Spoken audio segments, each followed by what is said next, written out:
मंगलाचरण करेंगे। ओम नमः सिद्धेभ्याय जय श्री ओम नमः सिद्धेभ्याय जय श्री ओम नमः सिद्धेभ्याय। मंगलम भगवान वीरो मंगलम गौतमो गणी मंगलम कुंद कुंदाद्यो जैन धर्मोस्तु मंगलम।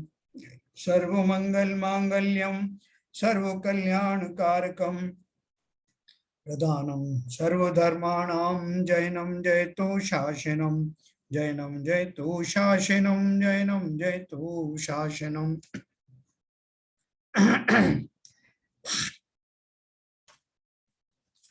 तो हमारा विषय चल रहा है क्रिया परिणाम और अभिप्राय नामक पुस्तक। इसके लेखक हैं पंडित अभय कुमार जैन।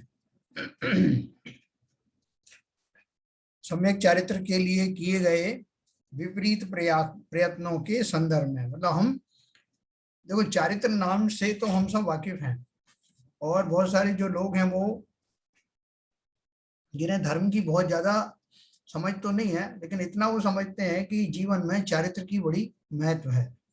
वो चारित्र का भी अर्थ तो समझते नहीं है, वो चारित्र समझते हैं कि बाह्य क्रियाओं का अर्थ भी बहुत ज्यादा महत्व है। वो बाह्य क्रियाओं में भी जो धार्मिक, अगर धार्मिक चारित्र की बात करते हैं तो जो धार्मिक जो बाहर की क्रियाएं हैं उनको ही अपना चारित्र मान लेते हैं। उसमें उनका परिणाम क्या है, अभिप्राय क्या है, इससे उनको मतलब ज्यादा नहीं रहता। तो उसी के बारे में पंडित टोडरमल जी ने पेज 220 पर धर्म धारक धर्म बुद्धि से धर्म धारक व्यवहाराभासी का प्रकरण बताया था, जो अपन ने कल भी पढ़ा था। आज उसके बारे में थोड़ा सा और है। देखो कल उन्होंने एक प्रश्न किया था कि यदि धंधा व्यापार करते समय तत्व चिंतन करने लगे तो वह परिणाम बिगड़ा हुआ कहा जाएगा या सुधरा हुआ कहा जाएगा।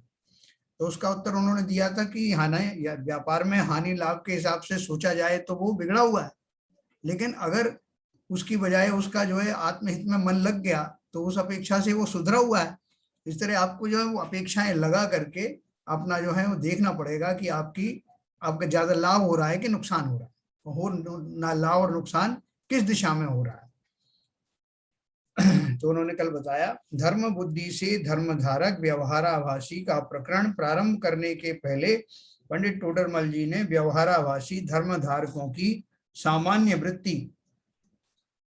प्रवृत्ति का मार्मिक चित्रण करते हुए उनके भक्ति दान व्रत तप पूजा तथा शास्त्राभ्यास आदि धर्माचरण का तथा उस समय होने वाले परिणामों के स्वरूप का वर्णन किया है ना।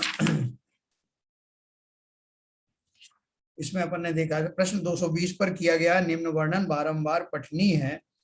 उक्त व्यवहाराभासी धर्म धारकों की सामान्य प्रवृत्ति क्या होती है सो बतलाते हैं। वहां कितने ही जीव कुल प्रवृत्ति से अथवा देखा देखी लोभ आदि के अभिप्राय से धर्म साधते हैं, उनके तो धर्म दृष्टि है ही नहीं। यदि भक्ति करते हैं तो चित्त कहीं है, दृष्टि घूमती रहती है और मुख से पाठ आदि करते हैं व नमस्कार आदि करते हैं, परंतु यह ठीक नहीं है। मैं कौन हूँ, किसकी स्तुति करता हूँ, किस प्रयोजन के अर्थ स्तुति करता हूँ, पाठ में क्या अर्थ है सो कुछ पता नहीं है ना। आपने देखा होगा यह मुस्लिम्स में भी वो एक अजपा जप जपते हैं, एक थैली सी हाथ में ले लेते हैं और उसके अंदर में उनकी माला चलती रहती है, एक हाथ से उसको घुमाते रहते हैं। किसी को पता भी नहीं कि वो जो उसके गुरिये हैं वो खिसक भी रहे हैं कि नहीं खिसक रहे हैं, वो करते रहते हैं कंटिन्यूस कुछ। और बाकी के मुस्लिम्स के अलावा और दूसरे संप्रदायों में भी इस तरह का चलता रहता है। तो इस तरह की कोरी क्रियाएं करने का कोई लाभ नहीं है। वो सारा बाकी बातें कर रहे हैं, ऑटो रिक्शे में जा रहे हैं, लोगों से बात भी कर रहे हैं, व्यापार धंधे की बातें कर रहे हैं और हाथ जो है वो घूम रहा है उस थैली के अंदर।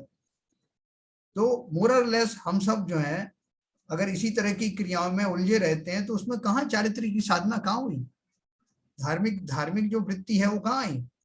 तो इसलिए इन्होंने बोला मैं कौन हूं, किसकी स्तुति करता हूं, किस प्रयोजन के अर्थ स्तुति करता हूं, पाठ में क्या अर्थ है सो कुछ पता नहीं है।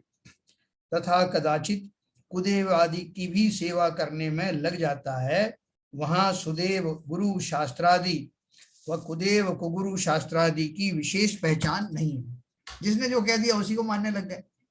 जिसने कह दिया भाई साहब आज जो देखो उसमें बहुत अच्छा उनका वीडियो आया है और वो फलां जगह पर बहुत अच्छा किया था उन्होंने, वो क्या है कि हम अगर कोई वीडियो भी देखते हैं तो आइसोलेशन में उस पर्टिकुलर वीडियो को देख करके उस वक्ता से जुड़ जाते हैं।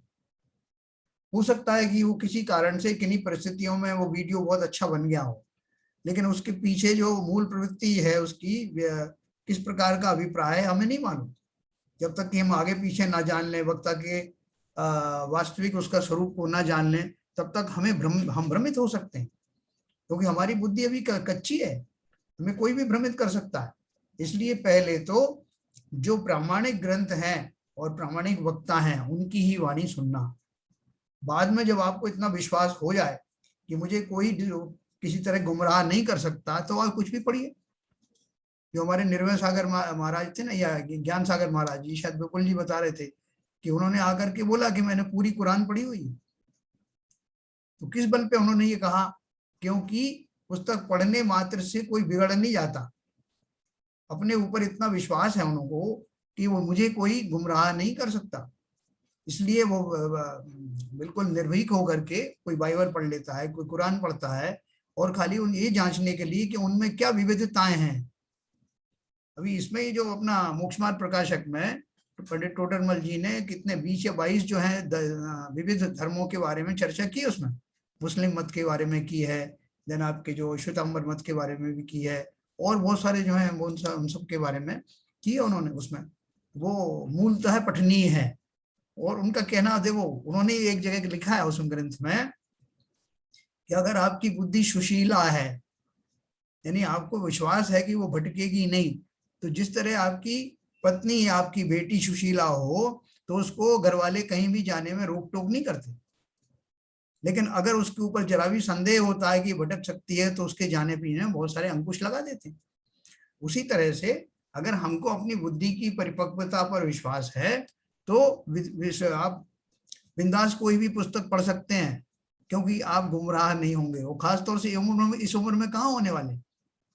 किसी ने कह दिया वो मत पढ़ना तो हम चुप होकर बैठ, नहीं हमको नहीं पढ़ना, किसी ने मना किया। अरे हाँ, आपको आंखें दी हैं, बुद्धि दी हुई है, 60 65 साल की उम्र हो गई है, कौन भटका देगा आपको? अगर आप ध्यान से पढ़ें और समझें उसको, जो कसौटी इतनी तो अपन परिपक्व हो ही गए कि कौन को देव होते हैं, कौन को गुरु होते हैं, कौन से कुशास्त्र होते हैं। इतना ज्ञान होने के बाद भी हम अभी भी जो है ब्लाइंड। किसी ने कह दिया कि यहाँ छलांग लगा दो, वहां से छलांग लगा दी। किसी ने कहा ये नहीं करना तो नहीं करना। अपना ज्ञान का इस्तेमाल करो ना, किस लिए ज्ञान दिया? तो इसलिए उन्होंने क्या दिया, किसकी स्तुति करता हूं, किस प्रयोजन के अर्थ स्तुति करता हूं, पाठ में क्या अर्थ है सो कुछ पता नहीं है, तथा कदाचित कुदेवादि की भी सेवा करने में लग जाता। वहां सुदेव गुरु शास्त्रादि व कुदेव गुरु शास्त्रादि की विशेष पहचान नहीं है। तथा यदि दान देता है तो पात्र अपात्र के विचार रहित जैसे अपनी प्रशंसा हो वैसे दान देता है, कि अपनी तारीफ होना चाहिए वैसा बस। तो हम तो गुरुओं की शरण में भी चले जाएंगे और कोई और जगह जाके बोलेगा साहब हमारा नाम होना चाहिए, शिलापट पे नाम लिख दिया कि फला फलाने साहब ने इतना इतना दान दिया, तो हम तो कोई गैर समाजों में जाके दे आएंगे ना। किसने देखा कौन को गुरु को शास्त्र है? अपना नाम होना चाहिए।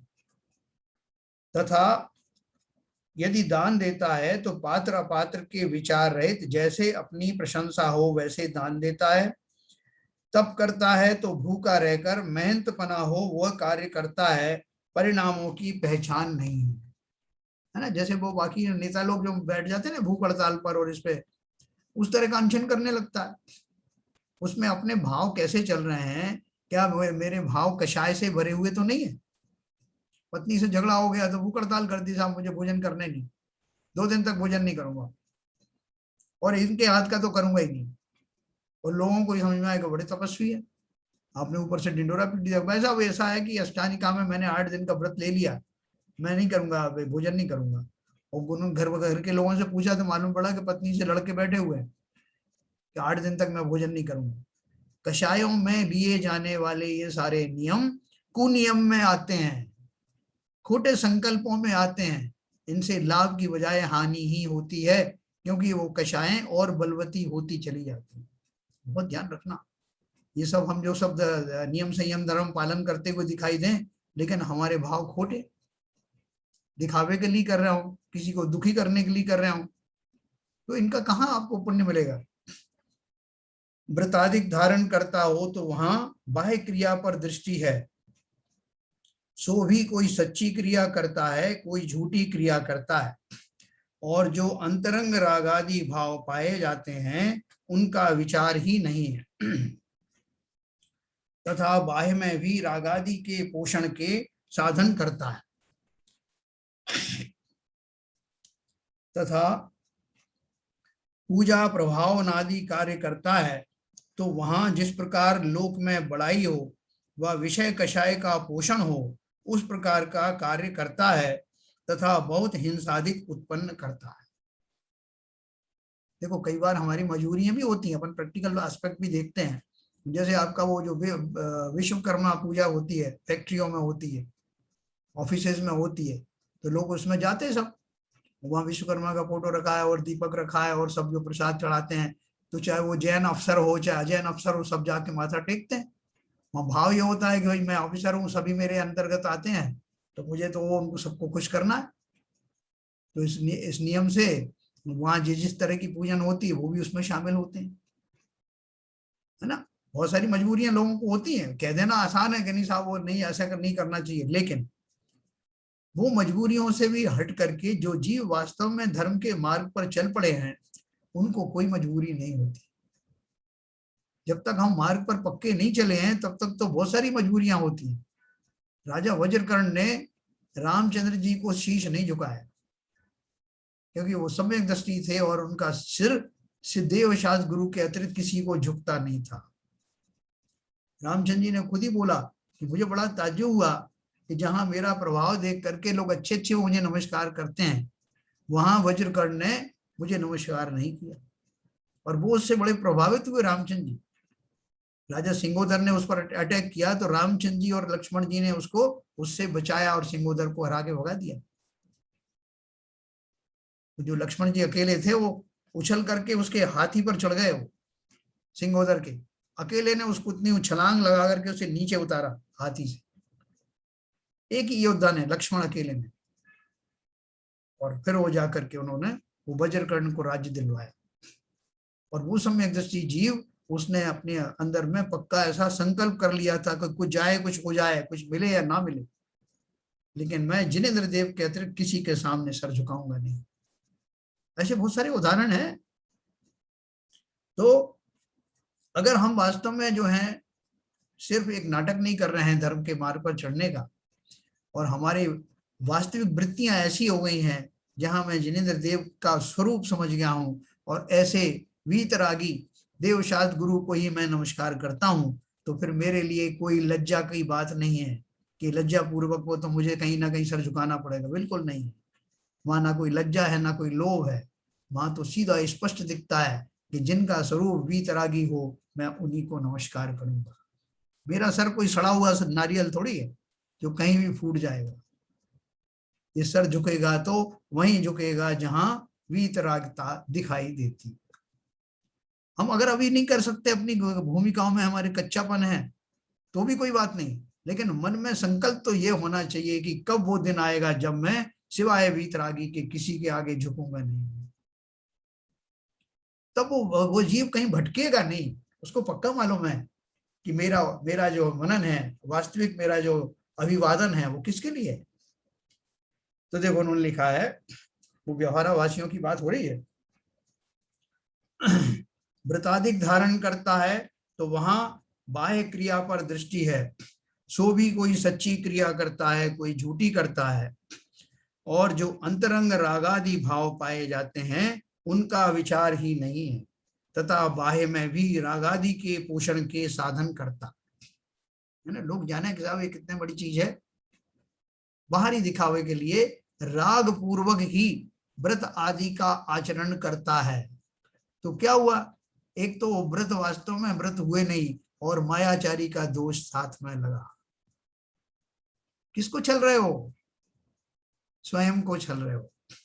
तथा पूजा प्रभाव आदि कार्य करता है, तो वहां जिस प्रकार लोक में बड़ाई हो व विषय कषाय का पोषण हो उस प्रकार का कार्य करता है, तथा बहुत हिंसादिक उत्पन्न करता है। अपन ने कल ये पढ़ा था। सो यह कार्य को कार्य तो अपने तथा अन्य जीवों के परिणाम सुधारने के अर्थ कहे हैं, तथा वहां किंचित हिंसादिक भी उत्पन्न होते हैं, परंतु जिसमें थोड़ा अपराध हो और गुण अधिक हो वह कार्य करना कहा है। अगर अपन ने बात करी थी ना कि अपने को पूजन आदि करने में अगर आप देखो कि भाव बहुत ज्यादा अच्छे लग रहे हैं, है ना, और बहुत ज्यादा जैसे संगीत से पूजन हो रही, फॉर एग्जाम्पल संगीत से पूजन होने में मेरे भाव कैसे लग रहे हैं, उस संगीत से के अट्रैक्शन से नहीं, बल्कि संगीत के वातावरण में उन शब्दों का जो प्रयोग हो रहा है उससे मेरे वास्तव में वीतरा के भाव में कितनी बढ़ोतरी हो रही है, ये आंकलन करना। अगर खाली ढोल मजीने में खो रहे हो तो वास्तव और कह रहे हो मुझे बहुत आनंद आ रहा है, तो आप छल रहे हो अपने आप को। हाँ, लेकिन अगर उस संगीत के वातावरण में भी, उस वातावरण के अंदर में भी आपके जो वीतरागता के भाव पोषित हो रहे हैं और आप पहुंच गए बिल्कुल जैसे समुशरण में पहुंच गए हो, तो अवश्य ही उसमें लाभ है। इसका निर्णय हमें करना है। अगर आपको लगे कि उसमें जो है ज्यादा डिस्टरबेंस हो रहा है और वो भाव तो आ ही नहीं रहे, ऊपर ऊपर के भाव आ रहे हैं, तो निसंदेह आप जो है बिना संगीत के भी पूजन कर सकते हैं, क्योंकि भावों की प्रमुखता है।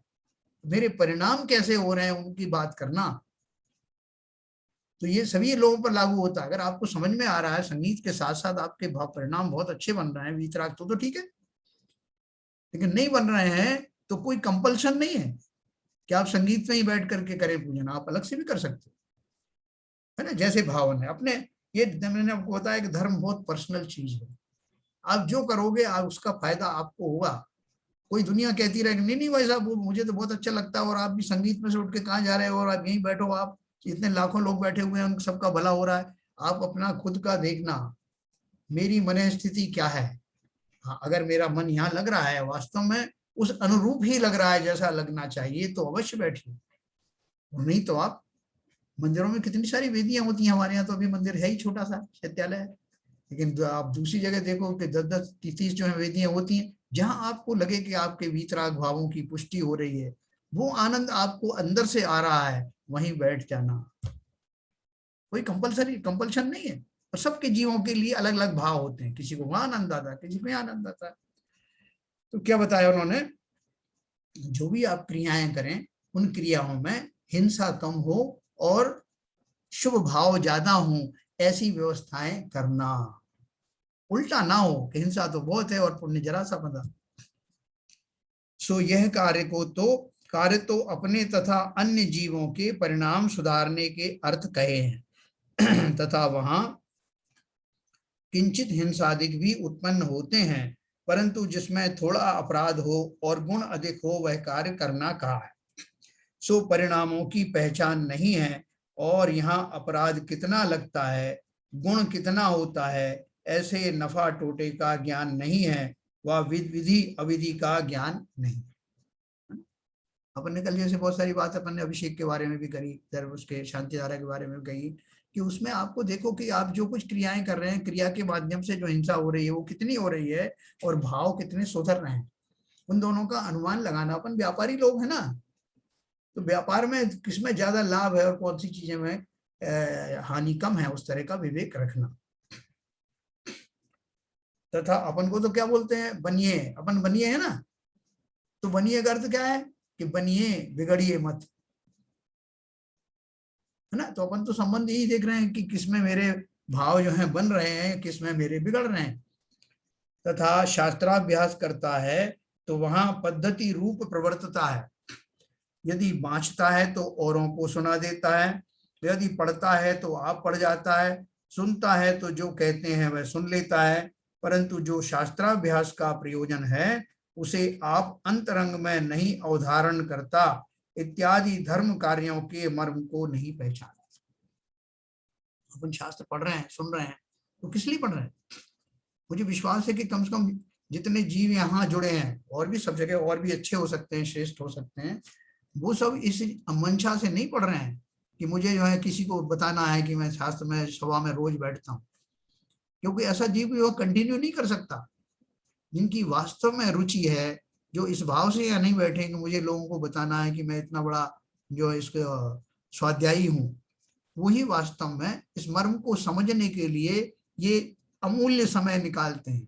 8 से 9 बजे का टाइम बहुत प्राइम समय है, यही आपके सोशल विजिट्स का टाइम होता है, आपके सीरियल्स का टाइम होता है, लेकिन उस समय को अपने ऊपर देना, ये इस बात का प्रमाण है कि मैं अब रुचिवान हो गया हूं, मुझे संसार की बाकी चीजों के मुकाबले में इस समय को इस रूप में खर्च करना लाभप्रद दिखाई देने लगा है। यह है मेरी रुचि और ये है मेरी संकल्प शक्ति। कितने तो जिस प्रकार कुल में बड़े प्रवर्तते हैं उसी प्रकार हमें भी करना है, अथवा दूसरे करते हैं वैसे हमें भी करना है, वह ऐसा कार्य, ऐसा करने से हमारे लोभाधिक की सिद्धि होगी इत्यादि विचार सहित अभूतार्थ धर्म को साधते हैं। कैसा हमारे यहाँ ऐसा होता है। तथा कितने ही जीव ऐसे होते हैं जिनके कुछ तो कुलादि रूप बुद्धि है, कुछ धर्म बुद्धि भी है, इसलिए पूर्वोक्त प्रकार भी धर्म का साधन करते हैं, और कुछ आगे कहते हैं उस प्रकार से अपने परिणामों को भी सुधारते हैं, मिश्रपना पाया जाता है ना। हम में से बहुत सारे जीवों की अभी दशा है, कुल परंपरा से जो चला आ रहा है हमारा, हम थोड़ा उसको भी मानते हैं, और थोड़ा सा अपना जो शास्त्र अभ्यास करने से जो हमारी बुद्धि में सुधार आया है उसके अनुसार भी हम अलग से भी धार्मिक प्रवृत्तियां करते हैं, है ना। शने शने हमारे अंदर में बहुत सुधार आ रहा है। उक्त गद्यांश से स्पष्ट होता है कि धर्म का मर्म पहचाने बिना, अर्थात अभिप्राय की विपरीतता मिटे बिना किया जाने वाला धर्माचरण कैसा और अंतरंग परिणाम कैसे होते हैं। इसलिए धर्म करने के लिए सर्वप्रथम वस्तु स्वरूप को यथार्थ समझकर विपरीत अभिप्राय अर्थात मिथ्यात्व का नाश करना चाहिए, है ना। हमको अपना अभिप्राय सुधारना है। क्या अभिप्राय सुधारना है कि मैं ये धर्माचरण कर रहा हूं, तो धर्माचरण का अर्थ क्या है? क्या पूरी क्रियाएं धर्माचरण है? नहीं है। तो क्या उनमें शुभ परिणाम जोड़ने के साथ साथ मैं और भी चीजें जोड़ सकता हूँ? ये सब शुभ परिणाम तो मेरे हैं ही कि मंदिर में पूजन करना अच्छा होता है, इससे पुण्य बंदा होता है, लेकिन मैं अगर उसके साथ साथ कोई दूसरे काम भी करता रहूं, जैसे कि मैं कुछ प्लानिंग करता रहा हूँ, कोई शेयर मुझे बेचना है, वही दिमाग में पूजन की किताब के सामने बैठा हुआ हूँ, पूजन भी चल रही है और वो भी विचार कर रहा हूँ, तो आपको क्या ऑब्जेक्शन है? एक बार 3 काम कर लेता हूँ, वहीं बैठे बैठे सब मजदूरों को फोन पे इंस्ट्रक्शन भी दे देता हूँ, फैक्ट्री वालों को, और आपको क्या परेशानी है? पूजन भी तो कर रहा हूँ। तो बोले नहीं, अब मैं समझ गया हूँ कि वो जो अमूल्य समय है, एक बार में जो मैं काम कर रहा हूँ, अगर भोजन कर रहा हूँ तो भोजन के प्रति ही उपयोग लगाता हूँ, पूजन करता हूं तो पूजन के प्रति भी पूरी तरह से समर्पित होता हूं। ये बात आपको अभी जानने में आ गई हो। 1 घंटे 2 घंटे की बात है ना, उसके बाद संसार में तो अपन बहुत रुल रहे हैं, बहुत आदी है, अपन उसको और कर लेना, लेकिन वो अमूल्य समय को इधर उधर नष्ट करना मत। इसलिए धर्म करने के लिए सर्वप्रथम वस्तु स्वरूप को यथार्थ समझकर विपरीत अभिप्राय अर्थात मिथ्यात्व का नाश करना चाहिए। तत्व ज्ञान के हम सब रसिक हैं तथा यथाशक्ति उसका अभ्यास भी करते हैं, फिर भी हम अपनी क्रिया और परिणामों में संतुलन स्थापित नहीं कर पाते, क्योंकि हम अभिप्राय की विपरीतता को गहराई से नहीं समझ पाए। देखो हमारा अभिप्राय क्या है, एकांत में बैठ के सोचना। हर एक व्यक्ति को शास्त्रों में बताया सामायिक का अर्थ क्या है। समता धारण करने के लिए सब तरह की दुश्चिंताओं से दूर रह करके 5 मिनट या 10 मिनट एकांत में अपने ऊपर खर्च करना,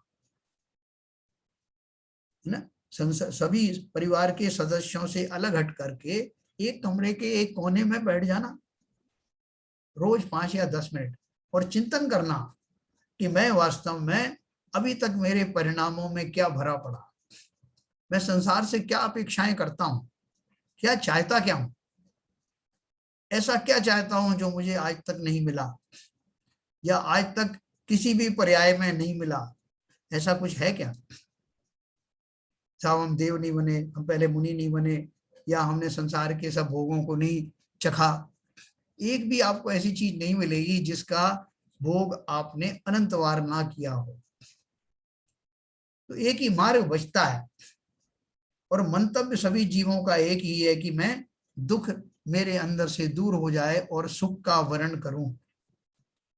अभी मैं आपसे अनम्यूट करने के टाइम पूछूंगा कि सुख और शांति में क्या अंतर है। सुख बड़ा है या शांति बड़ी है? शांति के लिए सुख चाहिए या सुख के लिए शांति चाहिए? ये जब तक आप सोच के रखना, मैं थोड़ा सा और पढ़ूंगा। हमारी भक्ति, पूजा, स्वाध्याय आदि कार्यक्रम जब सार्वजनिक स्तर पर होते हैं तब तो क्रिया और परिणामों का असंतुलन और अधिक बढ़ जाता है। कब? हमारी भक्ति, पूजा, स्वाध्याय आदि कार्यक्रम जब सार्वजनिक होते हैं, सार्वजनिक स्तर पर होते हैं, तब तो क्रिया और परिणामों का असंतुलन और अधिक बढ़ जाता है।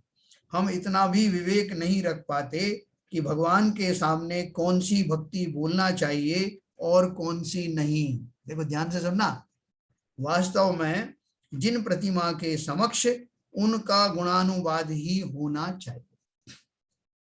प्रसंग अनुसार अपनी लघुता और दोषों का वर्णन भी आ जाता है तथा जिनेंद्र भगवान से अपने मोह राग द्वेष का अभाव होकर वीतराग भाव प्रकट होने की कामना भी की जाती। परंतु देखा जाता है कि कुछ लोग भगवान के सामने खड़े होकर स्तवन आदि के रूप में अहमिको खलु शुद्धो जैसी गाथाएं बोलने लगते हैं। ऐसी आध्यात्मिक गाथाएं तो पाठ करने के लिए उपयोगी हैं, भगवान को सुनाने के लिए नहीं। भगवान के समक्ष खड़े हो, अपन देखो लौकिक में तो देखते हैं, लोक में आप जो है अपने बॉस के सामने खड़े हो और बॉस के सामने खड़े होकर क्या बोल रहे हो कि भैया कि सर आप मेरे भाई के समान हैं, बड़े भाई के समान हैं, और मेरा बड़ा भाई जो है वो ऐसा ऐसा करता है और मैं उससे बहुत खुश रहता हूँ, मैं आपसे उम्मीद करता हूँ कि आप भी वही करें, ऐसे ही मुझे लाड़ दुलार देते रहे, मेरी कोई भी गलती हो उनको आप जो है क्षमा कर दें, और थोड़ा बहुत कभी मैं अगर वो काम ना भी कर पाऊं तो आप मेरे बड़े भाई हैं, माफ कर दिया करो। बीच बीच में कुछ अवार्ड अवार्ड भी दे दिया करो जैसे मेरे बड़ा भाई देता है, और अपने भाई की स्तुति शुरू कर दो, मेरा बड़े भाई में ये गुण है, फलाने में ये गुण है। बॉस आपका कब तक टॉलरेट करेगा ये सब बात? बोले ऑफिस में खड़े हो, ऑफिस की बात करो, उस लहजे में बात करो, उस संबंधित बातें करो। ये हमें बहुत विवेक रखना है। मैं किसके सामने खड़ा हूं? मुनिराज के सामने खड़ा हूं तो मुनि की स्तुति करना है ना। नहीं साहब मैं तो वो सिद्धों का कर रहा था, क्योंकि क्या वो सिद्ध तो उनसे बड़े होते हैं, होंगे बड़े, लेकिन अभी प्रसंग क्या चल रहा है? मुनिराज आए हैं, आप उनका जो है आहार के लिए प्रक्षालन कर रहे हैं, पाद प्रक्षालन कर रहे हैं, उनकी पूजन कर रहे हैं, और आप कहीं और की बात कर रहे हो। और इसके विपरीत आप जो है अरहंत की पूजन कर रहे हो और हम मुनियों का जो है श्लोक पढ़ रहे हो। तो यथा योग्य करना है, उसको समझना है कौन से भावों का, कौन सी क्रियाओं का कहाँ प्रयोग करना। इसलिए उन्होंने लिखा, जरा विचार कीजिए कि जे दिन तुम विवेक बिन खोए, अथवा हम तो कबहू न निज घर आए, जैसे उपदेशी भजन अथवा शुद्धात्म तत्व की महिमा का उल्लेख करने वाली रचनाएं क्या जिन प्रतिमा के समक्ष बोलने योग्य हैं? ये सब चीजें अलग से बैठकर पाठ करने की तथा शास्त्र सभाओं में प्रवचनों के उपरांत बोलने की हैं। यदि कदाचित जिनेंद्र देव के गुणानुवाद वाली रचनाएं बोलें तो भी हम स्वर, ताल, वाद्य यंत्र, नृत्य आदि की इतनी अधिक मुख्यता कर लेते हैं कि मूल भाव का उनसे कोई तालमेल नहीं बैठता। जो मैंने आपको शुरू ही बताया, तो जोर से हारमोनियम चल रहा है और जोर से नगाड़े बज रहे हैं, ढोलक बज रही है, आपको पता ही नहीं। वो तो जब वो चिल्लाता है जोर से अपना पंडित जी, भैया जी फला अर्घ चढ़ाओ, तो तब मुझे तंद्रा सी टूटती है, अरे अभी तो ये पंडित जी भजन बोल रहे थे थोड़ी देर पहले, और मुझे तो पता ही नहीं चला कि वो अर्घ वाला जो है वो छंद भी आ गया है। वो कई बार इतनी लंबी लंबी बीच बीच में और दूसरे संगीत डाल देते हैं उसमें, और अपने को सुनाई भी नहीं देता ना अपने को समझ आ रही है। वो तो मतलब जरा कान इससे लगाए रहते हैं कि अक्षत सुनाई पड़ा कि नैवेद्य सुनाई पड़ा, वो छुड़ा देते हैं। देखो भैया, काम हम वही कर रहे हैं, समय हमारे पास बहुत कम है, इसलिए उस समय का पूरा पूरा उपयोग करना। समय कम में क्यों बोल रहा हूं? क्योंकि किसी को पता है कि वो अगले पल रहेगा कि नहीं रहेगा। एक घड़ी मत विसरो करो नित आओ जम्मुक बीच में, चाहे वो जवान हो चाहे बूढ़ा, किसी की कोई गारंटी नहीं। जो कर लिया वही आपका है। लोग कार का दरवाजा पकड़े पकड़े और ऊपर स्वर्ग सिधार जाते हैं। कार का दरवाजा खोल रहे थे और वहीं के वहीं जाम हो गए हाथ पैर, मालूम पड़ा कि व्यक्ति चल बसा। ऐसे ही हमारा क्या होते होते क्या हो जाएगा पता नहीं। इसलिए जो क्षण आपने अपने हित के लिए लगा दिए वही हमारे हैं, बाकी तो पर है। ये खाली समझने की कहने की बात नहीं है, ये वास्तविकता है। देखो हमारे ज्ञान सागर महाराज है ना, हम तो सोच रहे थे कि अभी उनसे बहुत लाभ लेना है, हमारे यहाँ भी आए थे खारगर में, और कैसी अचानक से उनकी समाधि हो गई, है ना। तो किसी भी जीव का कुछ भी हो सकता है, जितना लाभ उठा सकते हैं वो लाभ उठा लीजिए, अगले पल का कोई भरोसा नहीं। इसलिए जो भी हम क्रियाएं कर रहे हैं वो पूरी तल्लीनता से, भाव के साथ, संजीदगी के साथ करना। कहाँ क्या बोलना है, कहाँ कौन सी क्रिया करना है, क्या चिंतन करना है, बहुत अच्छे से समझ के करना। तो भक्ति के एक कार्यक्रम में बड़े भाव विभोर होकर तालियां बजा बजाकर निम्न पंक्तियां गाई जा रही थी। हमने तो घूमी चार गतियां, न मानी जिनवाणी की बतियां, नरकों में बहु दुख उपजाए, पशु बन के बहु डंडे खाए। हैं, क्या सुना रहा हूं मैं? खुश होकर के, आनंदित होकर के मैं ये बात कह रहा हूं कि हमने तो घूमी चार गतियां, ना मानी जिनवाणी की बतियां, नरकों में बहु दुख उपजाए, पशु बन के बहु डंडे खाए। ओम नमो श्री हरिहंताणम।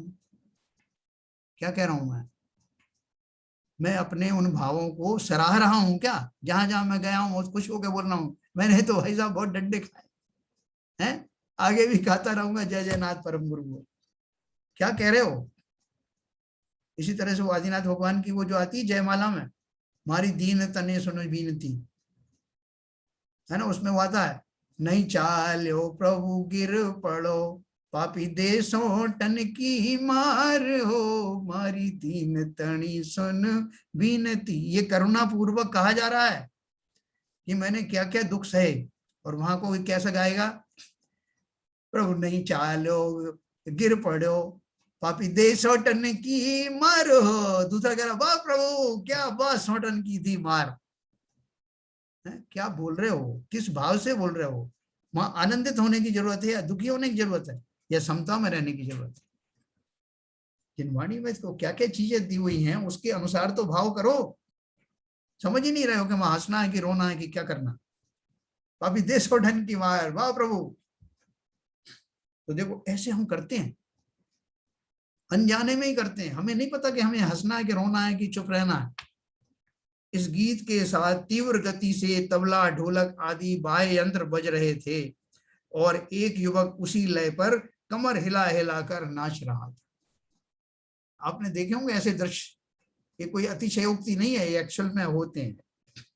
जरा सोचिए, उक्त गीत के भावों के साथ तालियों का और उत्साह पूर्वक झूम झूम कर नाचने का कोई तालमेल है क्या? इस गीत के समय तो चारों गति के दुखों का स्मरण करके खेद वर्तना चाहिए। इसे परिणाम सुधरने बिगड़ने का विचार नहीं है। ना कहा जाए तो क्या कहा जाए। तत्व से अनभिज्ञ भोले भाले लोगों को नाच गान में ही अधिक आनंद आता है तथा उन्हें ऐसा लगता है कि दान में दिया गया पैसा वसूल हो गया। भैया मजा आ गया आज। मैंने आज दान देने के भाव से आया था और देखा क्या सोटों की मार पड़ रही थी, वाह प्रभु, और वो नाच रहा था सोटों की मार के ऊपर। मुझे भी बहुत अच्छा लगा, बोले मैं भी बहुत नाचा आज, बहुत आनंद आया। क्या भाव बना के नाचे और क्या लेकर के आए वहां से। बोले भाई साहब तो हर चीज में ऑब्जेक्शन करते हैं और बहुत आनंद आया हो कि जैसे सोटों की मार पड़ रही हो और मैं जो है मस्त खड़ा हूं, मेरे को कुछ नहीं हो रहा, मैं ऐसी कल्पना कर रहा हूँ और आप मुझे नाराज डांट रहे हो। अरे उसमें भाव क्या था भैया? उस सुख दुख से तुम आनंदित हो रहे हो क्या? जो खोटी गतियों में गए, कितनी कितनी बार गए, तुम्हारी क्या क्या दुर्दशाएं हुई, उससे तुम्हें सीरियसली संजीदगी पूर्वक क्या सोचना चाहिए, किस तरह के भाव करना चाहिए। तो देखो क्या बोल रहे हैं, तत्व से अनभिज्ञ भोले भाले लोगों को नाच ज्ञान में ही अधिक आनंद आता है तथा उन्हें ऐसा लगता है कि दान में दिया गया पैसा वसूल हो गया। आयोजक भी विद्वानों से यही अपेक्षा रखते हैं कि पंडित जी ऐसा कार्यक्रम कराएं कि लोगों को मजा आ जाए, और गंभीरता से विचार किए बिना पंडित जी को भी ऐसा कार्यक्रम कराना पड़ता है कि लोगों को मजा आ जाए तथा आयोजकों को अधिक से अधिक पैसा मिल जाए। आप देखो लौकिक तौर पे तो जहाँ वो होता ही है, जैसे कोई डांस वांस करा रहे हैं हम लोग बाग, तो वहां तो उनका उद्देश्य ये होता है कि ऐसा डांस कराओ, ऐसे खोटे डांस कराओ कि लोग जो है झूम झूम करके खूब पैसा दे दें। दूसरे जो और संप्रदाय के और दर्शनों के भी जो आपने देखा वो सत्संग वगैरह होते हैं, तो वहां पे वो महिलाओं को और इनको पुरुषों को खड़ा करते हैं, भक्ति करो, और भक्ति में झूम झूम के कोई जो है राधा बन गई, कोई गोपी बन गई, कोई कुछ बन गए। पंडित जी भी कुछ कुछ सॉन्ग बनाते रहते हैं और खूब धन आता है, अटूट धन आता है। तो ऐसी व्यवस्था कौन नहीं चाहेगा, आयोजक भी चाहेंगे, वो पंडित भी चाहेगा, और लोगों को तो उसको समझ में ही नहीं आ रहा, उनका पैसा भी जा रहा है और वो कह रहे हैं हमें बहुत आनंद आया था। क्या भाव से वो नृत्य किए जाते हैं आप समझना। तो बोल रहे हैं कि हमको, चूंकि हम जैन हैं, जैन होना ही अपने आप में इस बात का सर्टिफिकेट है कि मैं ऐसे भटक नहीं जाऊंगा, मैं अपने संस्कारों से बंधा हुआ हूं। मैं जानता हूं कि समता किसे जा कहते हैं, मैं जानता हूं कि वीतरागता किसे कहते हैं।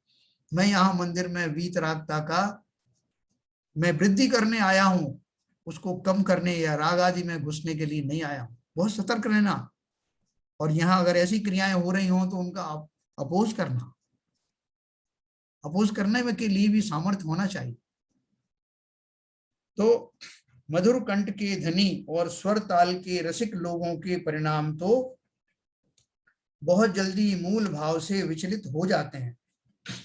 यदि पूजन पाठ की धुन स्वर लय आदि उनकी इच्छा अनुकूल न हुए तो उनका मूड खराब हो जाता है, और पूजन पाठ बोलते या सुनते हुए भी उनके परिणाम संक्लेश रूप हो जाते हैं। यदि सब कुछ उनके पसंद के अनुसार हुआ तो वे उसी में तन्मय होकर भाव विभोर होकर पूजन पाठ करते हैं। आपने देखा होगा, बहुत सारे इसमें वीडियो देखे होंगे, जो कहीं कहीं मंदिरों में कि महाराज भी बैठे हुए हैं, उनकी परवाह ना करते हुए लोग युवक और युवतियां फिल्मी गानों की तर्ज पर, उनके शब्दों का तो उन्हें ज्ञान है ही नहीं कि शब्द उसमें हो सकते हैं कि कुछ अपने डाल दिए गए हों, लेकिन उनको भाव कौन से आ रहे हैं, नागिन डांस के, और भरपूर उसी लय के ऊपर डांस कर रहे हो। उनको कोई मतलब नहीं उसमें शब्द क्या आ रहे हैं, उनका अर्थ भी समझे। हाँ, वो तो कंपटीशन चल रहा है, वो फलाना ने इस तरह डांस किया था, मैं उससे बढ़ चढ़ कर करूं। जो बीत राग के जो संस्थान है, वहां आकर रागादि क्रियाएं करना, राग पूर्ण क्रिया करना, न केवल उनका अवर्णवाद है उन मुनियों का और उन प्रभु का, बल्कि स्वयं के लिए भी हम कितना बड़ा जो है घोर अनर्थ कर रहे हैं, कैसे खोटे कर्म बांध रहे हैं। धर्म स्थानों में आकर के रागादि पूर्व क्रियाएं करना उन वीतराग भगवान की कितनी बड़ी अवमानना है। जरा ध्यान से समझना इस बात को।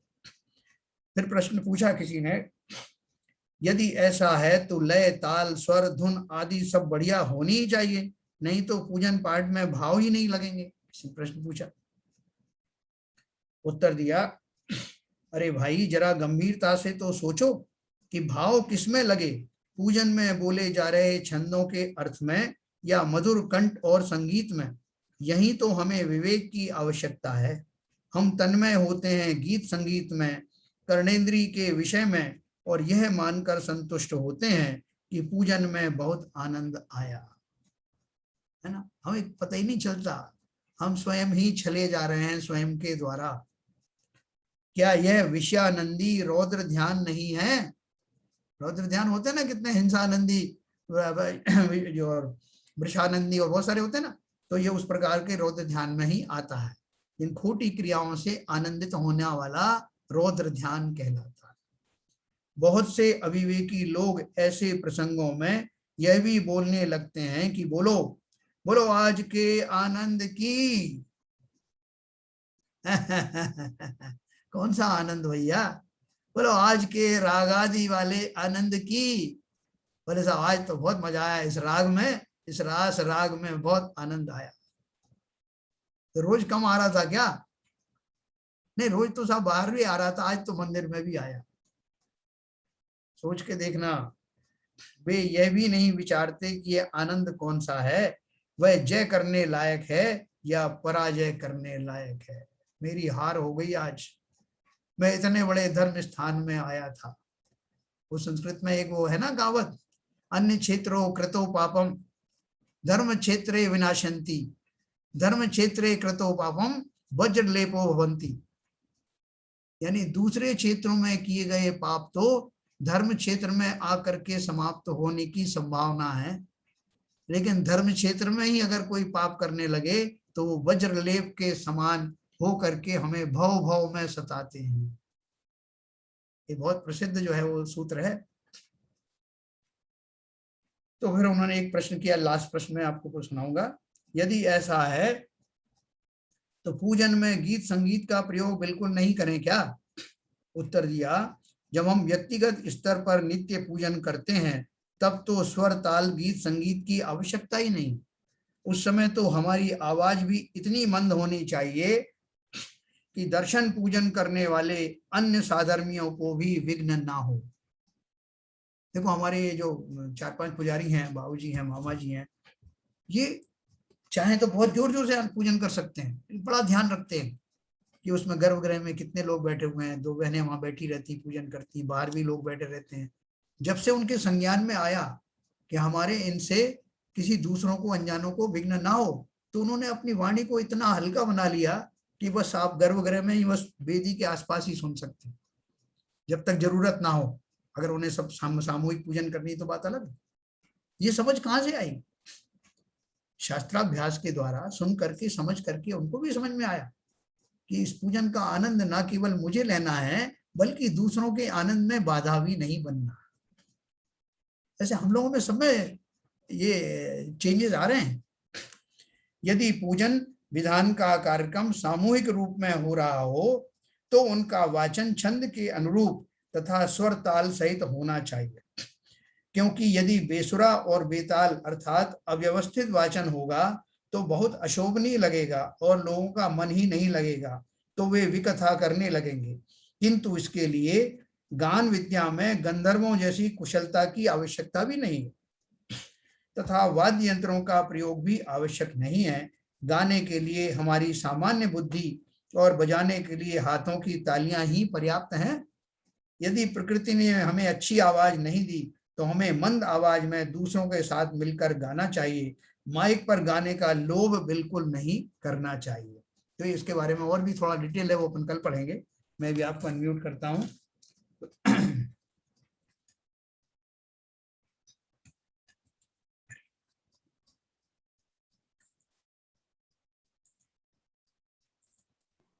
हाँ सर।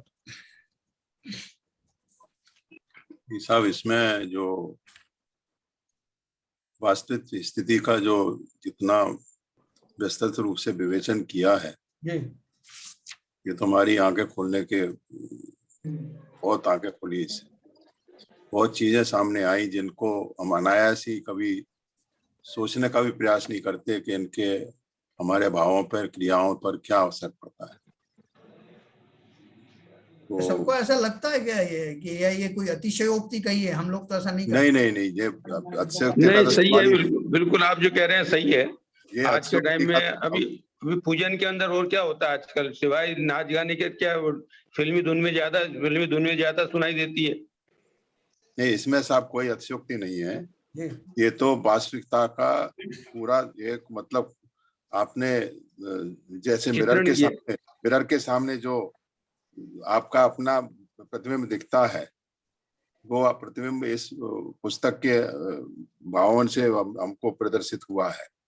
अब सबसे बड़ी बात यह है कि एक तरफ तो कहते हैं हम कि हमें अपना लोटा छानना चाहिए, अपने तक अपने भाव रखना चाहिए, और एक तरफ कहते हैं कि इसका विरोध करना चाहिए। तो विरोध करने के भाव होंगे तो फिर संकलेश होंगे।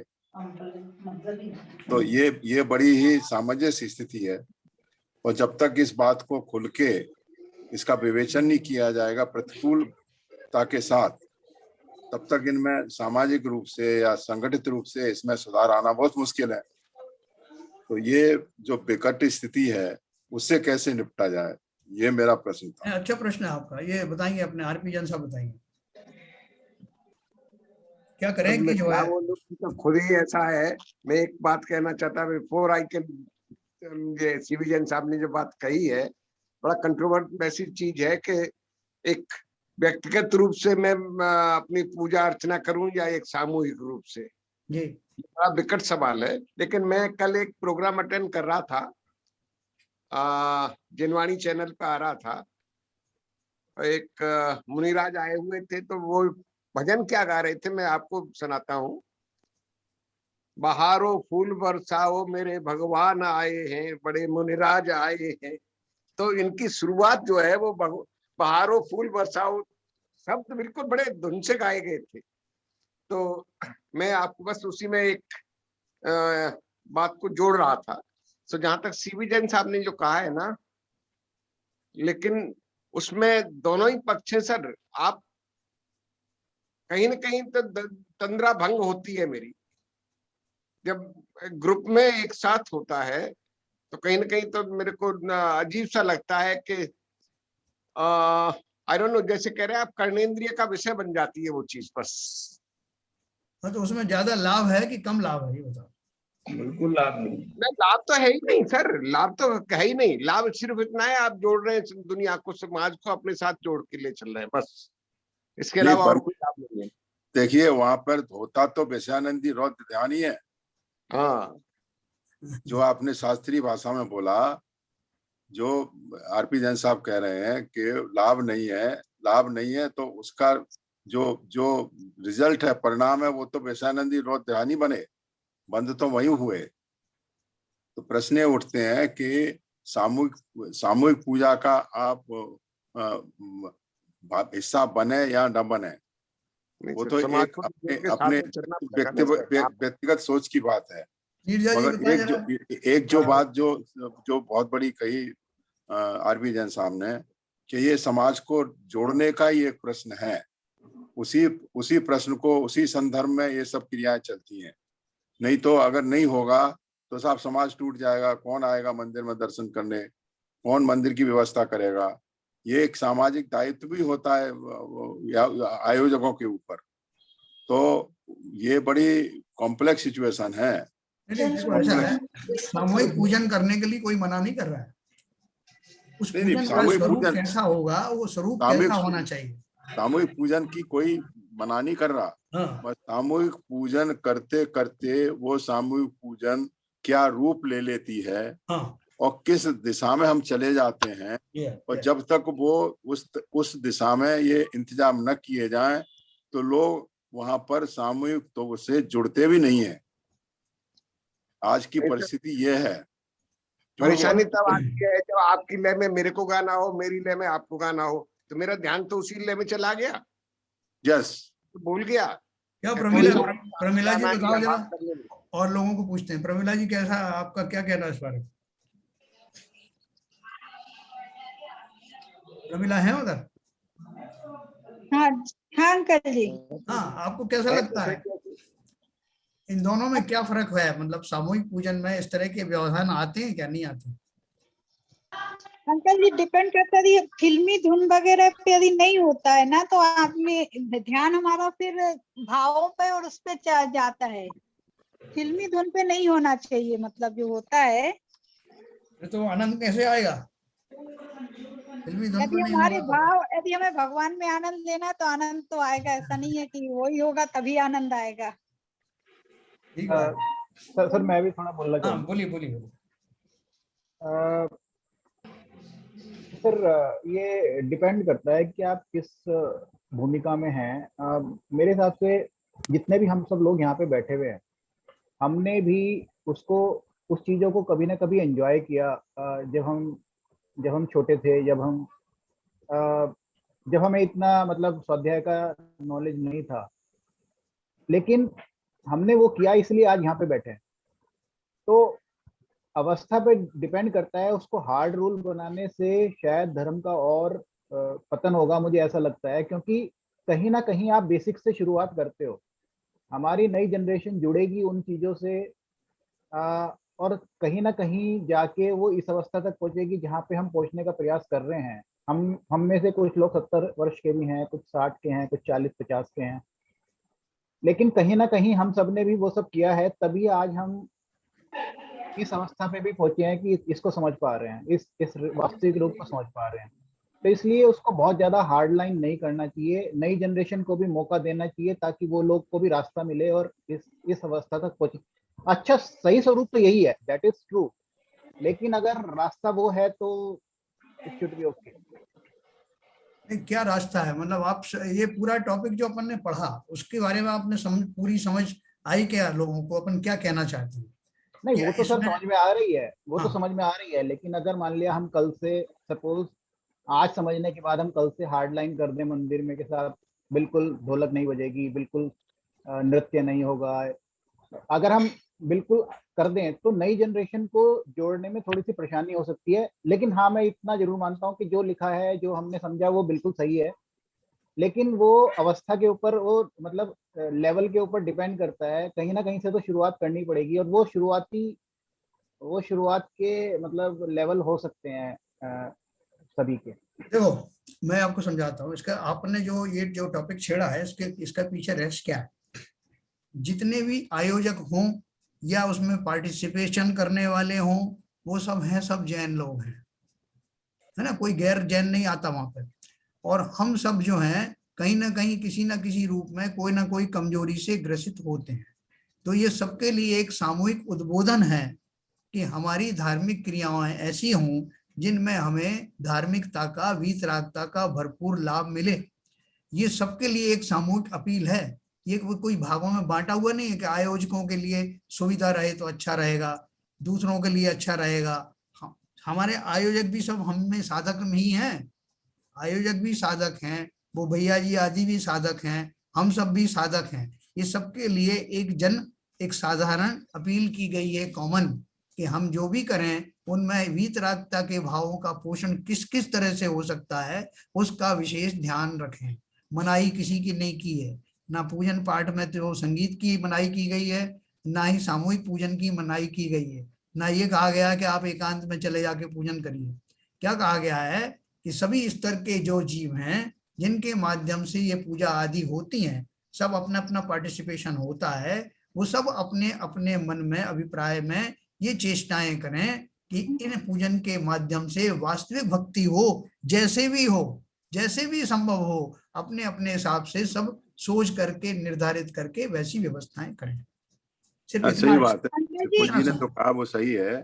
हार्ड लाइनिंग का तो कोई प्रश्न ही नहीं है, कोई हार्ड लाइनिंग का तो कोई रूल बनाने का प्रश्न ही नहीं है। नहीं, सवाल एक, वो तो एक सामंजस्य वाली बात है कि इस भावना के ऊपर थोड़ा हमको विचार करना, सबको ही विचार करना, गहराई से विचार करके और सोचना चाहिए।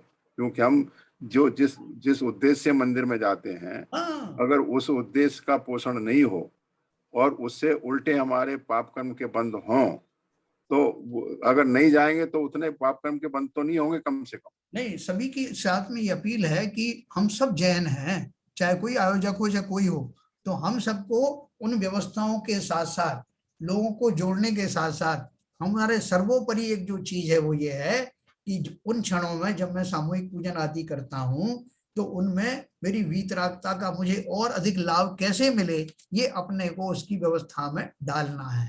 सर, एक बहुत क्रूड एग्जांपल है।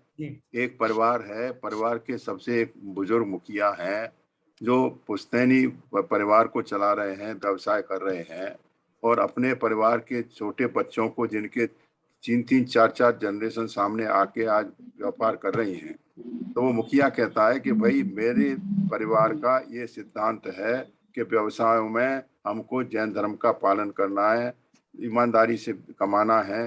एक वो गाइडलाइन देता है और सारे बच्चे उसका पोषण करते हैं, तो उस तरह की व्यवस्था की बात हो रही है। हाँ, यहाँ अपन कोई पार्टीशन थोड़ी कर रहे हैं कि नहीं साहब, वो उनको वो हार्ड लाइन वाले हैं और एक सॉफ्ट लाइन वाले, नहीं, एक जनरल एक अपील है सब जैन भाइयों के लिए कि जैसे हमको परिवार का मुखिया सबको अपने को साथ लेकर सबको अपने साथ लेकर भावनाओं को व्यक्त करके उसकी कोशिश करते हैं कि हम इस चीजों को आगे कैसे बढ़ाया जाए।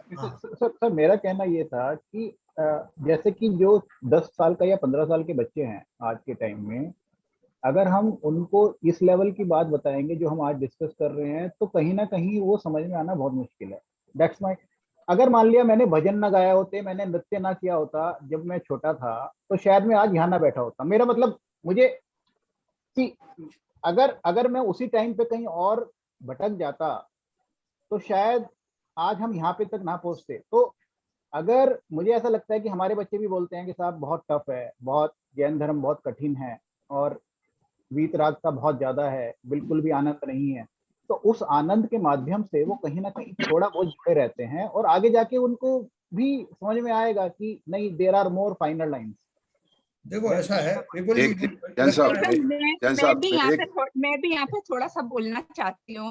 हाँ बोलिए। विपुल जी जो कह रहे हैं वो बात मुझे भी सही लगती है कि भक्ति शुरू में थोड़ी संगीतमय होनी चाहिए जिससे कि यंग जनरेशन उससे जुड़े, लेकिन जो संगीत होता है उसमें जय में जो शब्द गानों पे जाते हैं उसकी जगह इन्हीं शब्दों को अगर अच्छी उसमें किया जाए तो वो शायद ज्यादा कारगर होंगे, उससे वो जुड़े भी रहेंगे और उनमें अच्छे भाव भी जागेंगे। आज हम जो ये बात कह रहे हैं वो इसलिए कह रहे हैं क्योंकि एक तो एज के साथ अंडरस्टैंडिंग बढ़ती है, स्वाध्याय से हमारी मान्यताएं बदलना शुरू होती हैं और उसका एक्सेप्टेंस बहुत जल्दी आ जाता है। लेकिन जो बच्चे हैं अभी वो इतनी जल्दी एक्सेप्ट नहीं कर सकते इस बात को। अभी जब तक उन्हें संगीत नहीं मिलेगा तो वो मंदिर में भी नहीं आएंगे, वो पर्यूषण के उसमें भी नहीं जाएंगे। तो इसलिए संगीत में होना चाहिए, लेकिन उसकी जो वर्डिंग्स फिल्मी गानों से ली जाती हैं वो अगर उससे ना ली जाए और इसी को अगर अच्छी ट्यून दी जाए तो वो ज्यादा कारगर हो सकती है।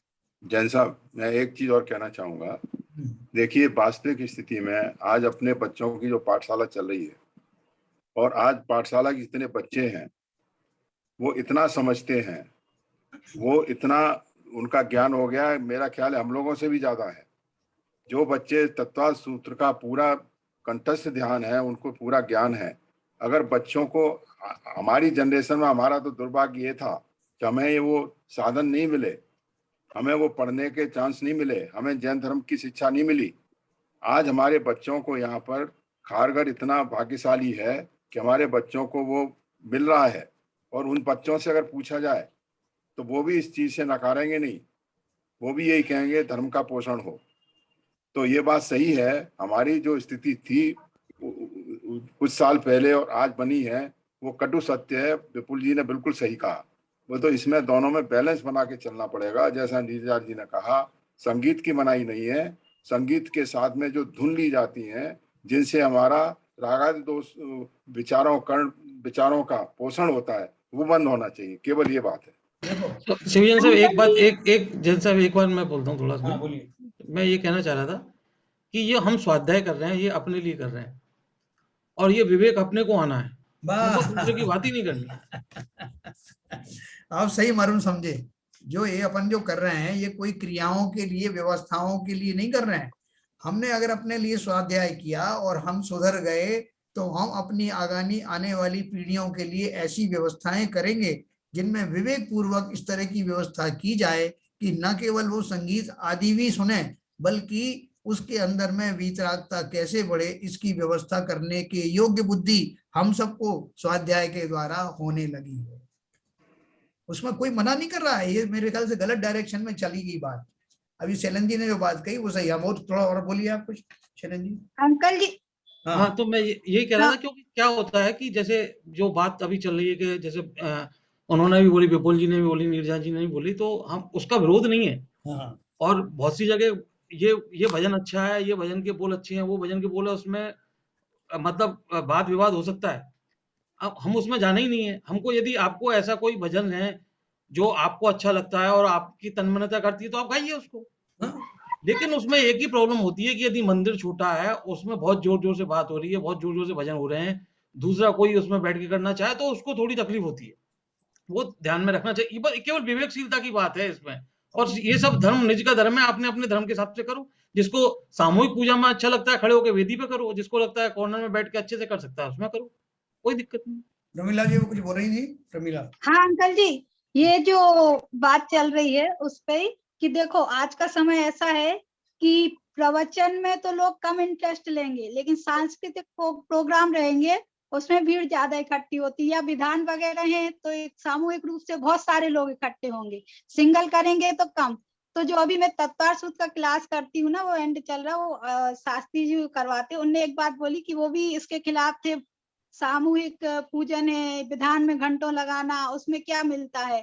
तो इन्होंने अपनी बात आचार्य श्री के सामने रखी, तो उन्होंने बोला आचार्य श्री और महाराज जी के सामने कि देखो लोगों को, पब्लिक को इकट्ठा करने के लिए ये आयोजन करना बहुत जरूरी है, लेकिन इन आयोजन में जब हम अपनी बात, स्वाध्याय की बात है, जब उस समय बोलेंगे, क्योंकि इस समय स्वाध्याय के नाम पे तो कम आएंगे, लेकिन उस समय जब हम जो बात बोलेंगे, सामूहिक पूजन वगैरह होती, विधान होते, प्रवचन होते, तो ज्यादा संदेश जाता है उसके माध्यम से। तो वो रीजन रहता है कि उसके माध्यम से पब्लिक ज्यादा सुनेगी। उस समय हम बीच में कुछ 10-15 मिनट का वो दे देते हैं तो ज्यादा लोग सुन पाएंगे, तो उसका फायदा ये मिलेगा। बहुत सही बात है, बहुत बढ़िया, बहुत बढ़िया। मैं भी कुछ कहना चाहता हूँ। हाँ बोलिए। Sir, environmental forces are so dominant that a kid is totally different from his parents. Environment जो होता है ना, उसका बच्चे के ऊपर बहुत प्रभाव पड़ता है, और अगर उसके लिए इस तरह का थोड़ा हम सहारा ले लें तो इसमें कोई बुराई वाली बात नहीं है। इससे बच्चे आएंगे, साथ बैठेंगे, लोग जमेंगे। तब मैं ये नहीं कह रहा हूँ कि आप जो स्वाध्याय में कह रहे हैं वो बिल्कुल परफेक्ट है, 100% परफेक्ट, लेकिन कहीं तो थोड़ा तो रिलैक्सेशन होना चाहिए, ऐसा मेरा कहना। नहीं तो जो एनवायरमेंटल फोर्स है टोटली डिफरेंट कर देंगे, क्योंकि वो तो उसी वातावरण में रह रहा है ना। मैं ये समझ रहा हूँ कि जो बात कही जा रही है उसकी तह तक कोई पहुंच नहीं पा रहा है, और पहुंच गए तह तक, तो हम तो रिलैक्सेशन चाहते हैं। अंकल जी हम लोग देखो, आपने जैसे अभी जो बात बोली, 15 लोग 20 लोग जो ज्वाइन किए उतने लोग तह पे पहुंचे। अब यही बात यदि हम, ये जो आपने समझाया कि हमें कैसे भाव रखना है नृत्य के समय, पूजा के समय, अब यही बात यदि सामूहिक रूप में होती है बहुत सारे, तो वो ज्यादा लोगों तक जाएगी। उनको समझ में आएगा कि हमें उस समय कैसे भाव रखने हैं, क्या करना चाहिए। क्योंकि अभी तो स्वाध्याय के नाम पे 20 लोग जुड़े हुए, 20 लोगों हमने समझा। आप बिल्कुल सही बोल रहे थे कि उस समय हम फिल्मी धुन में तो ऐसा रहता है कि भाव वहां चले ही जाते थे। फिल्मी धुन पे कोई भजन है, इवन प्रमाण सागर महाराज जी ने भी ये बोला था कि ये जब भजन होते हैं ना तो वो फिल्मी धुन पे नहीं, कि हम लोग के साधुओं तक के भाव यदि गाना आता है तो वहां पहुंच जाते हैं। फिल्मी धुन नहीं होना चाहिए, बट उसमें ये जो अपना पूजन के समय जो होता है ना, जैसे इस समय स्वाध्याय, क्योंकि आज की जनरेशन यही है कि स्वाध्याय के नाम पे कम और उसके सांस्कृतिक प्रोग्राम ऐसा होगा तो लोग ज्यादा इकट्ठे होंगे। हाँ देखो, इसका मैं एक बार 1-2 लाइन में इसको कंक्लूड करता हूँ। खाली कहने की बात यह, जैसे शिव जैन साहब ने कहा कि पहले के जमाने में बहुत सारे लोगों को ये स्वाध्याय आदि न मिल पाने के कारण उनकी समझ में इतनी विविधता और इतनी जो प्रखरता नहीं होती थी, प्रवीणता नहीं होती थी कि हमारे आयोजन कैसे हों। लेकिन अब जो पीढ़ी सुधर रही है उसका लाभ बच्चों को भी मिलेगा कि इन पूजन आदि का कार्य न केवल धर्म की प्रभावना है, न केवल उस आनंद में शामिल होना है, बल्कि साथ साथ वीतरागता किसे कहते हैं हमारे आयोजनों में कहीं ना कहीं उसकी झलक भी दिखाई दे। ये व्यवस्था आज की पीढ़ी कर सकती है जो ज्यादा जागरूक हो गई है, और हमें वो सब करना चाहिए क्योंकि हम ही आयोजक हैं, हम ही पार्टिसिपेंट हैं, हम उनके पेरेंट्स भी हैं बच्चों के, इसलिए हमको परिवार के हम जो है मूल में भी हैं, इसलिए हम सबको ही सुधरने के बाद, क्योंकि हम अब सुधर रहे हैं, इस बात का ध्यान रखें कि बच्चों को अंदर भी ये संस्कार भी जाएं कि पूजन आदि के माध्यम से हमारे वीतरागता का भाव भी पोषित हो। हम इसकी मना नहीं कर रहे हैं कि आप सामूहिक पूजन मत करो, ये मत करो, लेकिन उन पूजन में जैसे भी प्रमिला जी ने बताया, महाराज जी ने बताया कि उस पहले हम नहीं समझते थे, अपन भी कहाँ समझते थे। अब जब सब अपने स्वाध्याय वगैरह किया तो अपन ये समझने लगे कि हमारे आयोजनों में थोड़ा सुधार किस तरह का हो। सुधार से अर्थ ये नहीं कह रहा हूँ कि सामूहिक पूजन ना हो या संगीत की पूजन ना हो, खाली ये कह रहे हैं कि जहां तक संभव हो वो फिल्मी गीत आदि ना हो या वाद्य यंत्र इतनी जोर से ना बजे कि उनके जो अमूल्य उनके अंदर जो शब्द हैं वो सुनाई ना पड़े, इतने सुधार करने के लिए बात कही गई। नहीं साहब, आज के बच्चे भी हमारे इतने संस्कारी हैं, पेरेंट्स भी उनको इतनी संस्कार दे रहे हैं। आई एम कॉन्फिडेंट कि they understand these things today. हाँ, तो वो अपन को समझाना पड़ेगा, ये हमारी दायित्व है ये। यस, नहीं समझा रहे हैं लोग। आप देख लीजिए आज के बच्चे जितने भी कार्यक्रमों में पार्टिसिपेट करते हैं, उनका इंटेलिजेंस लेवल देखिए ना, उनका प्रेजेंटेशन देखिए। हम तो स्तब्ध रह जाते हैं उनकी। बिल्कुल सही, पाठशालाओं के माध्यम से सब ये सब हो रहा है ना। हाँ, पाठशाला में कितना बढ़िया। अपन उसी की चर्चा कर रहे हैं जो पाठशालाओं में पढ़ाया जाता है, सिखाया जाता है। आज की बात में वही सब समाहित है और कुछ नहीं। मैं ऐसी काफी पूजाओं में सम्मिलित हुआ हूँ जो बड़ी सामूहिक रूप से बड़ी अच्छी हुई हैं, लेकिन क्या होता है उसमें कुछ अति उत्साही वो होते हैं जिनको माइक पकड़ने का बहुत शौक होता है और उनकी आवाज होती है खराब, और वो इतना तेज तेज माइक पे गाते हैं कि पूरे पूजा का पूरा विधान का पूरा मजा ही खराब कर देते हैं। और वो लोग कभी भी जाओ तो वो छोड़ते नहीं है माइक को, मतलब वो माइक के पास ही बैठेंगे, वहीं पकड़ लेंगे। चलो बाबूजी कुछ कहना चाहेंगे? विजन साहब। मैं एक बात ये कहना चाह रहा हूँ, एक बार मैं बासी गया था पर्यूषण पर्व में, वहाँ बड़ी जोर जोर से पूजा हो रही थी और ढोलक मजारे बज रहे थे। मैं गया, मैं बीच में पहुंचा, मैं सोच के गया था 3-4 जने थे हमारे घर मेंबर, मजा के बैठ के पूजा करेंगे और पूजा करके आ जाएंगे। मैं गया, बहुत कोशिश की, सब तैयारी करके पूजा की, लेकिन पूजा नहीं कर पाया और वापस भी आना पड़ा। तो हमारा केवल मतलब ये है, सब करो लेकिन इस बात का ध्यान रखो कि पाप कितना लग रहा है और हम लेके क्या जा रहे हैं। अगर हमारी पूजा से, ये मृदंग और दामन बजाने से 50 आदमी या 10 आदमी या 20 आदमी आकर के मंदिर में, हमारा मंदिर छोटा, एक वेदी है, वहां बैठ कर पूजा नहीं कर पाएंगे, तो हम अपने भावों को वो भाव बनेंगे नहीं बनेंगे ये तो भगवान जाने। लेकिन हम इतना बहुत जरूर साफ है कि जो आने वाले और जो लोग हैं वो जो पूजा करके नहीं जा पा रहे हैं हमारी वजह से, उनका पाप हमको जरूर लगेगा। इसी बात का ध्यान रखना चाहिए बस। बाकी मैं और कोई कमेंट करना नहीं चाहता कि पूजा में वाद्य यंत्र हो नहीं हो, कैसा हो वो समय परिस्थिति या आयोजक जाने, व्यवस्था जाने। आयोजक तो आप ही हैं बाबूजी, आप भी आयोजक हैं सबसे बड़े, आप इससे नकार नहीं सकते हैं।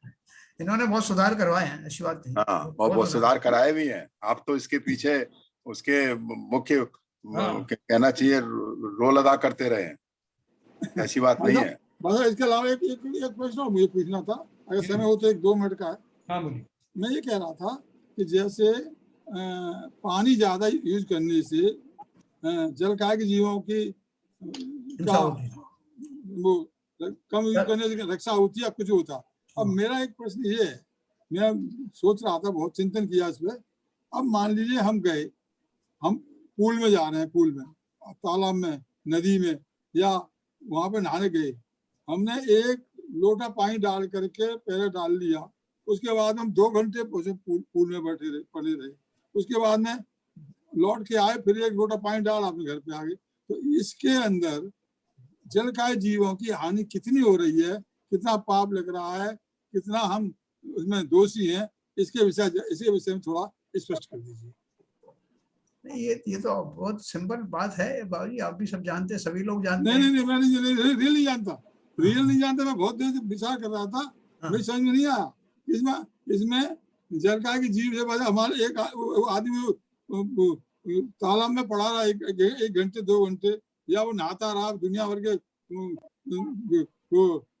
स्विमिंग वगैरह करता रहा, तो उसमें जलकाय के जीव तो का मरे कि जिए, या उसमें दोष कितने पानी का लगा, नहाना तो वो भी हुआ। तो ये सब थोड़ा सा इसकी देखो, जलकाय के जीव जो है वो कितने ज्यादा नाजुक होते हैं।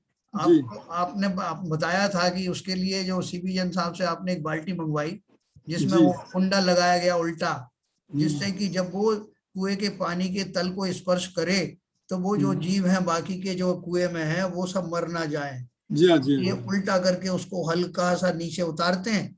उनमें कितनी जान है उन जीवों में। तो जहां वो बाल्टी का जो उसमें छुआ भी इतना ज्यादा गहरा ना लगे कि उनको आघात हो और बहुत सारे जीव मर जाएं। वहां एक 6 फुट का आदमी पड़ा हुआ अपने हाथ पैरों की हिला रहा है, वो एक केंद्रीय जीव जो बेचारे इधर से उधर जाने में भी समर्थ नहीं है, उन्हीं जगहों पर किलबलाते रहते हैं। तो कितने जीव मर जाएंगे सोचो, सहज ही आप उसका अनुमान नहीं लगा सकते। ठीक है ठीक है। तो मतलब कहने का जो इस तरह की चीजें वगैरह हैं, ये सब चीजें हैं, ये महापाप है। अरे बहुत पाप। उसमें तो क्लोरीन डालते हैं पहली बात पूल में, वो ऐसे ही मर गए कितने सारे जीव। तो फिर आप जो है ना जाने से, पूल में जाने से पहले आप शावर लेते हो अनछने पानी का, उसमें कितने जीव मर गए। फिर आप कूद पड़े उसके अंदर पूल में, कितने वो मर गए। ना केवल जल का है, केवल कि उसमें रहने वाले तरस जीव भी। पानी छान के थोड़ी भरा आपने उसमें। बिल्कुल सही, बिल्कुल सही। देखो स्विमिंग पूल में तो बाबूजी आप सोच नहीं सकते कितनी हत्याएं होंगी। उसका तो कोई पूल हुआ, नदी हुई, नाले हुए, कहीं समुद्र हुआ, अनंत जीवों का घात होगा। ठीक है। चलिए, सबने बहुत बढ़िया पार्टिसिपेट किया। उस बात को देखो, अपन जो बात कर रहे हैं वो खाली जैसे शैलेंद्र जी ने कहा, हम ये स्वाध्याय इसलिए कर रहे हैं कि हम अपनी क्रियाओं को, हमारे मनोभावों को, अपने अभिप्राय में सुधार करें। इसके लिए सब उदाहरण आई हैं कि हम पहले क्या सोचते थे, पहले हमारा अभिप्राय कैसा हुआ करता था, हम अब उसमें सुधार कैसे करने लग गए हैं और आगे भी करते रहें, और ऐसे ही संस्कार अपने परिवारजनों को दें। इसी की बात के लिए इतना विस्तार किया गया है। इसमें कोई किसी वस्तु व्यवस्था के ऊपर में कोई कटाक्ष नहीं है। बिल्कुल सही। तो चलिए जिनेंद्र स्तुति या जिनवाणी स्तुति करेंगे। आज आए ललित जी? ललित जी हैं? हाँ, नहीं दिख रहे।